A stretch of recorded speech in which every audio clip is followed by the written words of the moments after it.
So coming to the next question now, how do I build trust and balance in my marriage? Trust is a very important pillar in a relationship. Trust that my partner will be there for me. My partner has my back. My partner prioritizes me. My partner wants me in their life. Trust that I am the most important person for my partner. Trust that this relationship comes above everything. Trust that we are there for each other, no matter what. I'm not alone. That is the trust that is to be built in a relationship. And this requires work. This requires work every day. Talk to your partner. Have honest conversations. Invest in your relationship. Know your partner.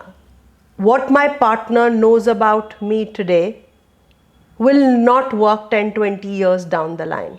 So you need to make a constant effort to regularly update about knowing your partner.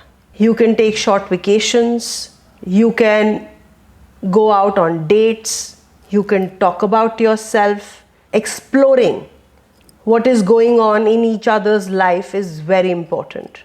To be interested in knowing that is very important. It's very crucial. Another thing that is very important that comes to my mind is prioritizing each other. Prioritizing the relationship above everything else. Even if there are times when you are unable to give your 100%, then your partner should be aware of it. What is going on that is shifting your focus away from your relationship? And in that time, if you have your partner's support, if the partner trusts you that you will come back to them, it's worth every effort. Then you mention about balance.